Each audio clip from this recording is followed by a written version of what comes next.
What if I told you that right now, while you rewatching this, one of the most dangerous winter storms in over a decade is already forming in the Pacific Ocean, and it's headed straight for the United States? Not just snow, not just ice, we're talking about a catastrophic combination that could leave millions without power and temperatures 40 degrees below normal. This is not a drill. The question everyone needs to answer in the next 72 hours is simple. Are you prepared to survive without electricity for possibly a week or more? Because meteorologists are tracking something they haven't seen in over 10 years. Two massive weather systems are about to collide over America, and when they do, the impact zone stretches from New Mexico to New Jersey. That's over 2,000 miles of potential disaster. Here's what makes this storm different from anything we've seen recently. The European computer model, one of the most accurate forecasting tools in the world, has been showing the same terrifying pattern for 5 days straight. When weather models agree this far out, that's when experts start using words like historic and crippling. And right now, both those words apply. Let me give you the shocking numbers. The Weather Prediction Center, the official government experts who track these things, have issued a 70 to 90% probability of major winter storm impacts for a huge swath of the country. Cities like Raleigh, Greensboro, Asheville in North Carolina, stretching all the way through Southern Virginia. We not talking about a dusting of snow. We talking about conditions that could shut down entire states. But here's the first piece of good news, and I promised you this at 30 seconds in. You have time. This storm doesn't hit full force until Friday and Saturday. That gives you roughly 3 full days to prepare, and I'm going to tell you exactly what you need to do, step by step, before this video ends.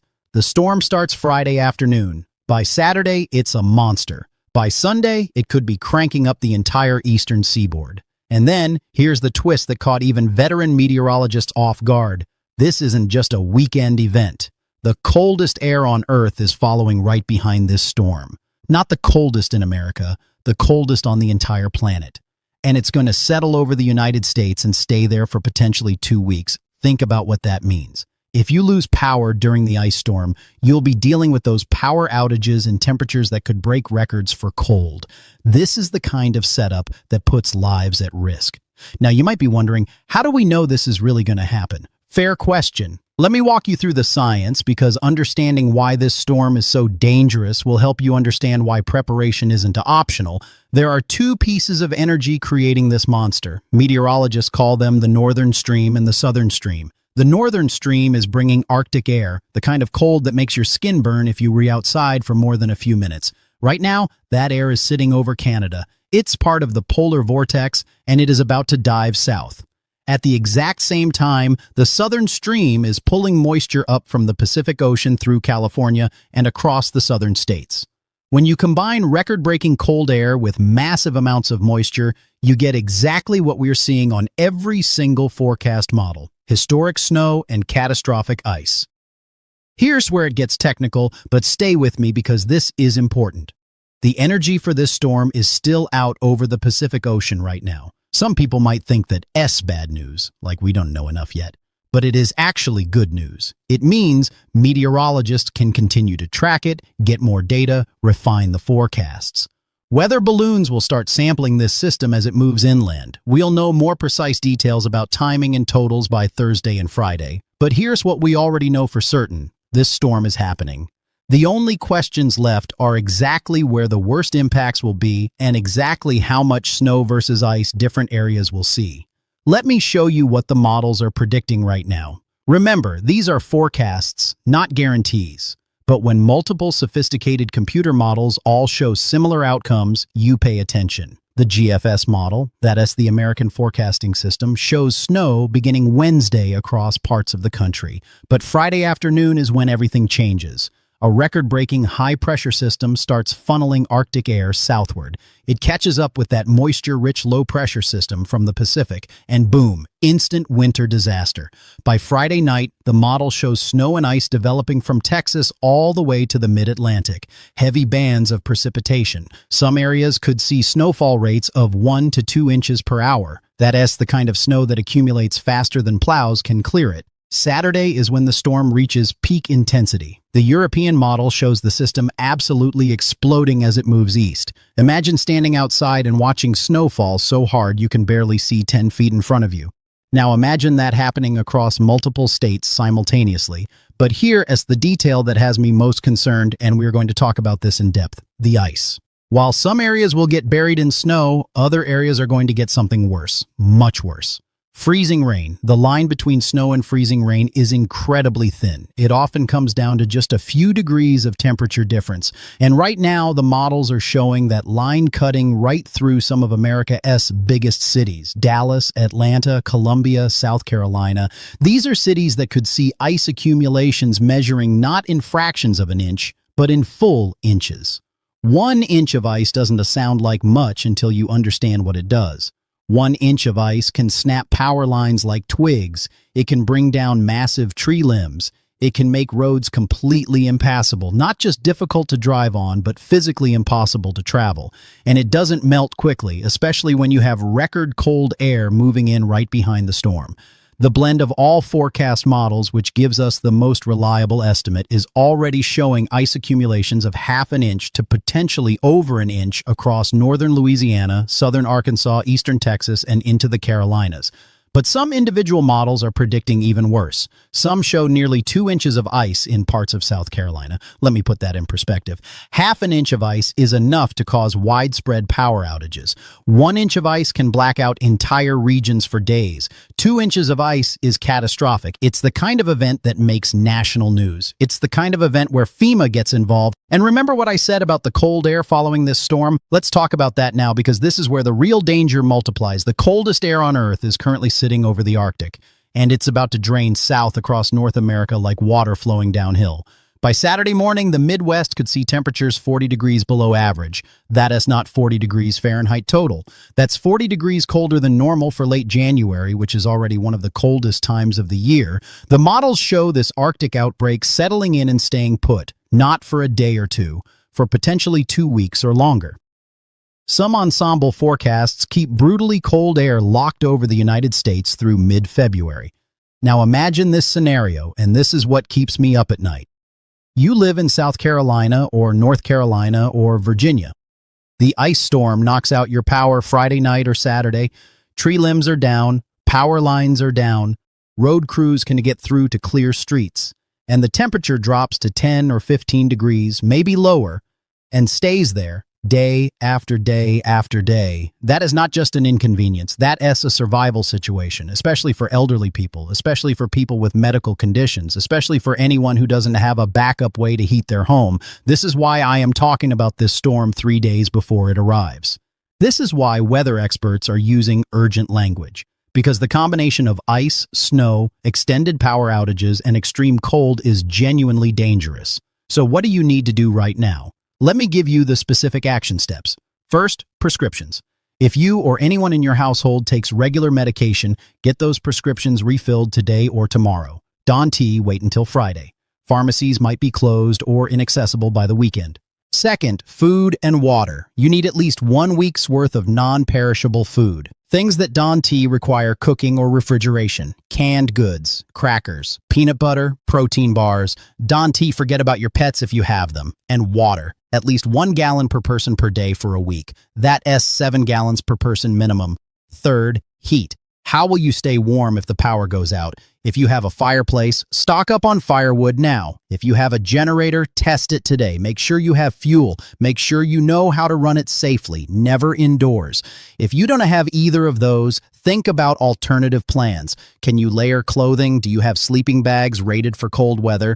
Do you have a friend or family member in a different area you could stay with? Fourth, communication. Charge all your devices fully. Have backup battery packs charged. If you have a car charger for your phone, find it now. Know where it is. You might need to charge your phone in your car if power is out for extended periods. Fifth, check on vulnerable people, elderly neighbors, friends with health conditions, anyone who lives alone. Make a plan to check on them, exchange phone numbers, make sure they re-preparing too. Sixth, cash. ATMs 1T work without power. Credit card machines 1T work. Have some cash on hand just in case. Seventh, vehicle preparation. Fill your gas tank now. Dawn tea, wait until Friday. Gas stations can tea pump without electricity. And if you do have to travel during or after the storm, you want a full tank. Here is something most people don't think about: entertainment and morale. If you stuck at home for several days without power, without internet, what will you do? Board games, books, cards. These things matter when you are trying to keep spirits up during a stressful situation. Now let's talk about what specific areas are most at risk, because the impacts vary significantly depending on where you live. Oklahoma City currently has about an 80% chance of seeing at least 4 inches of snow. Some areas of Oklahoma could see 8 inches or more. That is significant snow for a state that doesn't always have extensive snow removal equipment. Virginia appears to be in the bullseye for the heaviest snow. Multiple forecast models show Virginia could easily see a foot of snow, possibly more in some locations. Northern Virginia, Central Virginia, some counties along the West Virginia border, 80% probability of at least 4 inches, with much higher totals likely in many spots. West Virginia and Kentucky are also looking at significant snow potential. These are mountainous areas where snow can pile up quickly and create treacherous travel conditions even after the storm passes. The Chesapeake Bay area, the Delmarva Peninsula, Philadelphia, southern New Jersey, even Long Island, all showing significant snow potential. The exact amounts will become clearer as we get closer, but we are talking about the potential for major accumulations. But then we have the ice zone, and this is where I need you to pay very close attention if you live in these areas.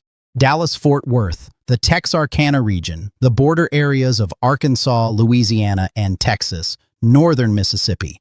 Right now, these areas are showing the highest probability of a crippling ice storm. Atlanta, Georgia, Columbia, South Carolina, parts of the South Carolina Midlands, the Piedmont region of North Carolina. These areas could see significant ice accumulation. If you live in any of these ice-prone zones, your preparation needs to be even more intensive. Ice storms are in many ways worse than snowstorms. You can shovel snow, you can drive through snow if you are careful. But ice? Ice puts a glaze on everything. Your driveway becomes a skating rink. Tree branches snap without warning. Power can be out for a week or more because repair crews can safely work until the ice melts. The Weather Prediction Center has issued a 70 to 90% probability of major winter storm impacts for huge portions of the southern United States this weekend, from New Mexico all the way to southern New Jersey. That's millions and millions of people potentially affected. And here the Miller A signal that meteorologists are tracking. After the initial storm, there's potential for this system to strengthen even more as it moves up the East Coast Monday and potentially into Tuesday. We could be looking at a storm that impacts weather from Saturday all the way through Tuesday of next week. Now, I know some of you are thinking, weather forecasts are wrong all the time. Why should I believe this one? That's a fair question. Let me address it directly. Yes, weather forecasts can change. Yes, storms sometimes weaken or track differently than expected, but there are certain patterns that meteorologists recognize as high-confidence setups.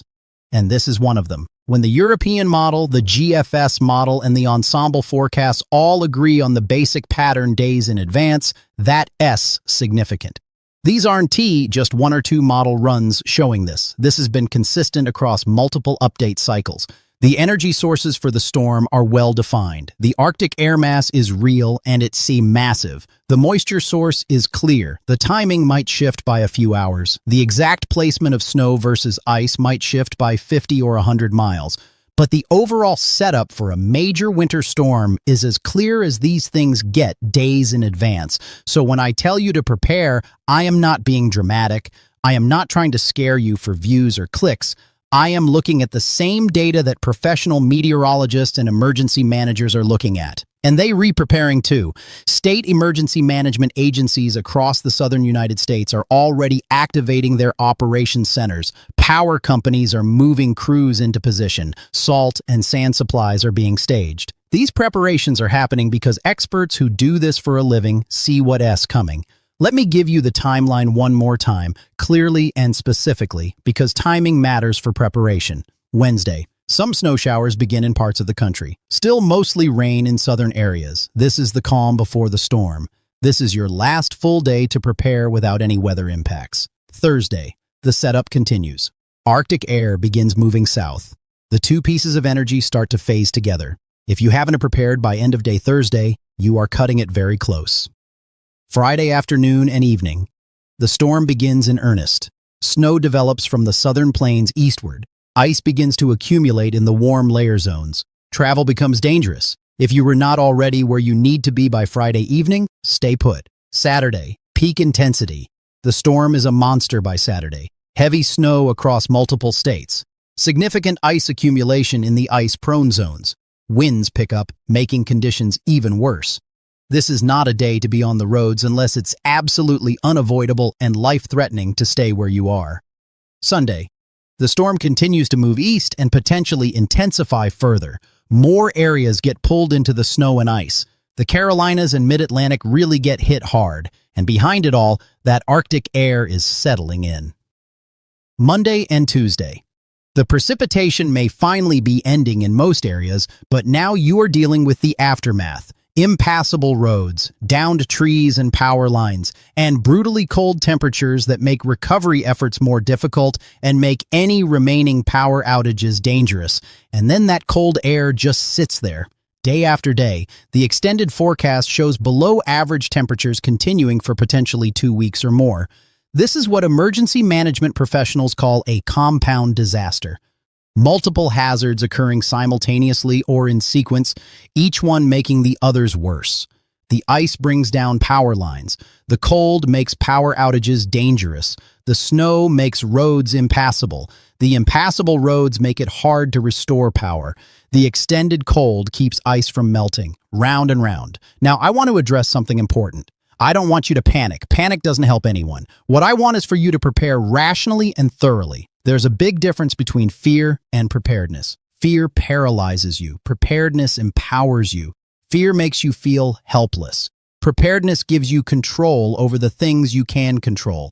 You can control the weather. You can stop this storm from happening. But you can absolutely control whether you have food in your pantry, whether your prescriptions are filled, whether you have a plan to stay warm, whether you be checked on your neighbors. And here's something else to remember. Communities pull together during disasters. People help each other. Neighbors check on neighbors. That's part of being prepared too. Know your neighbors. Have their contact information. Be ready to help and be ready to accept help. If you have elderly neighbors who live alone, knock on their door today or tomorrow. Ask if they need anything. Offer to pick up supplies for them when you go to the store. These small acts of community preparedness can literally save lives. The same goes for people with disabilities or medical conditions. Do you know anyone who relies on electricity for medical equipment? A CPAP machine, an oxygen concentrator, a home dialysis machine. These people need to have backup plans. They need to know where they can go if power is out for extended periods. Local emergency services will do their best, but during a widespread disaster like this, they are going to be overwhelmed. Fire departments, police departments, ambulance services, they'll all be responding to hundreds or thousands of calls. You don't want to be in a situation where you need emergency help unless it's truly an emergency. That's another reason why preparation is so important. The more people who are self-sufficient for a week, the more emergency services can focus on the people who truly need help. Now let me talk about something that might surprise you. Even if this storm doesn't hit your area as hard as forecast, preparing for it is still worthwhile. Think about it this way. The things I've told you to do, having prescriptions filled, having food and water on hand, having a plan to stay warm without power, these are all things that are useful to have anyway. This storm is a wake-up call to get your emergency preparedness in order. And the truth is, major weather events are becoming more common. Whether it's winter storms, hurricanes, tornadoes, floods, heat waves, the climate is producing more extreme events. Having a basic emergency kit, having a plan, these aren't just for this one storm. These are skills and supplies that might save your life someday in any number of scenarios. So even in a best-case scenario where this storm underperforms expectations, you haven't wasted your time or money. You've simply gotten prepared for whatever the future might bring. But based on everything I'm seeing right now in the forecast data, I don't think this storm is going to underperform. I think it's going to be every bit as significant as the models are showing, and possibly worse in some locations. Here, that's what I'm all watching most closely over the next 48 hours. First, the exact track of the low-pressure system. Even a shift of 50 miles can make a huge difference in who sees snow versus ice versus rain. Second, the temperature profiles. Small changes in temperature at different levels of the atmosphere determine whether you get snow, sleet, or freezing rain. Third, how quickly that Arctic air moves in behind the storm. That timing matters for how long dangerous conditions persist. The good news is that we'll have much more detailed information by Thursday and Friday. The energy will have moved onshore. Weather balloons will have sampled the atmosphere. Computer models will have more data to work with. Local National Weather Service offices will be issuing specific winter storm watches and warnings with exact predicted amounts. But you can wait until Friday to prepare. Stores will be packed, shelves might be empty, roads might already be getting bad. The time to prepare is right now, today, and tomorrow. One more thing I want to emphasize, and this is critical. Travel. If you have travel plans this weekend, Friday through Monday, anywhere in the affected area, you need to reconsider those plans right now. I'm not just talking about long-distance travel. Even short trips can become deadly during ice storms. I am talking about going across town to a friend's house, going to the store for something you forgot. These everyday trips become life-threatening when roads are covered in ice. Multiple people die in every major winter storm, and most of them die in traffic accidents. Cars sliding on ice, cars sliding off roads, multi-vehicle pileups. And in ice storms, even emergency responders can reach you quickly because they are dealing with the same impassable road conditions. If you absolutely must travel, do it Wednesday or early Thursday before conditions deteriorate. Get to where you need to be and plan to stay there through the weekend and possibly into next week. And if you re-traveling by air, understand that airports across the affected region will likely shut down or have massive delays and cancellations. Winter storms close airports. They ground flights. They strand passengers. Check with your airline. Consider changing your flight to earlier in the week or canceling altogether. For those of you who heat your homes with electricity, you are in the highest risk category for this event. No power means no heat. In temperatures that could be 20 degrees or lower, possibly much lower with wind chill, that becomes a survival situation very quickly. If that is your situation, you need a backup plan. Can you go stay with family or friends who have a different heating source? Can you afford a hotel in an unaffected area? These are decisions you need to make now, not Friday night when the power goes out. Wood stoves and fireplaces are great if you have them, but they need fuel. Buy firewood now, not Friday, now. And make sure you know how to operate them safely. Never burn anything other than proper firewood. Carbon monoxide poisoning kills people during power outages every single winter storm. Generators are another option, but same thing, fuel and safety. Never run a generator indoors. Never run it in your garage, even with the door open. The carbon monoxide will kill you. Set it up outside, away from windows and doors, and test it before you need it. The forecast models are now showing temperature anomalies of 30 to 40 degrees below average behind this storm. In practical terms, that means temperatures that could challenge or break all-time record lows for late January in some locations. We're talking about lows potentially in the single digits or below zero even in the southern states. Atlanta could see temperatures in the teens. Columbia, South Carolina might drop to 15 or 20 degrees for multiple consecutive nights. Dallas could be in the low 20s for days on end. These aren't typical temperatures for these cities. Infrastructure isn't designed for it. People aren't prepared for it.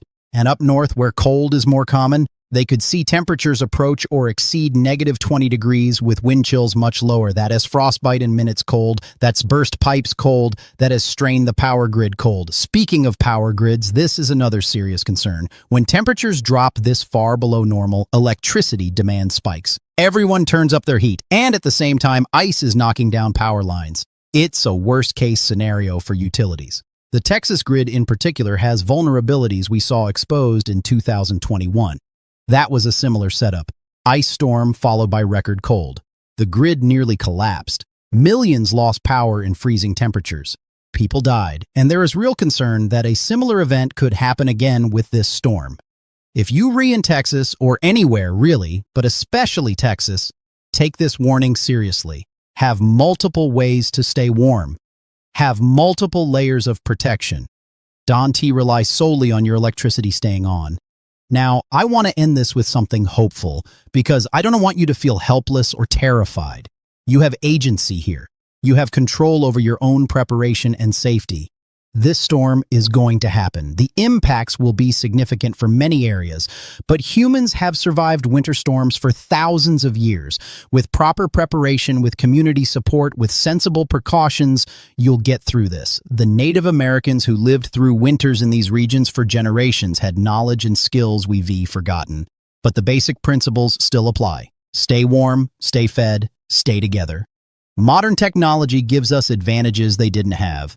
We have advance warning. We have the ability to stockpile supplies. We have heating systems and insulation and emergency services. Use those advantages. The next 72 hours are your preparation window. Use them wisely. Don't procrastinate. Don't assume it won't be that bad. Don't assume someone else will take care of you. Make your list. Check it twice. Food, water, heat, medicine, communication, cash, fuel. Get it done. And then once you re-prepared, you can actually relax a bit. Because you've done what you can do. You've taken responsibility for yourself and your family. You've checked on your neighbors. You re-ready. The storm will come. It will be dramatic. It will be dangerous for some, but it will also pass. Storms always do.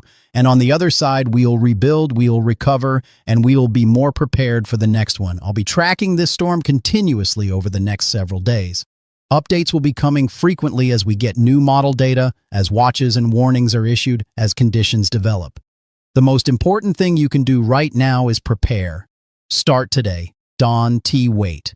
Your life or the life of someone you love might depend on the actions you take in the next 48 hours. That's not hyperbole. That's the reality of a major winter storm combined with record-breaking cold. Stay safe, stay warm, stay prepared.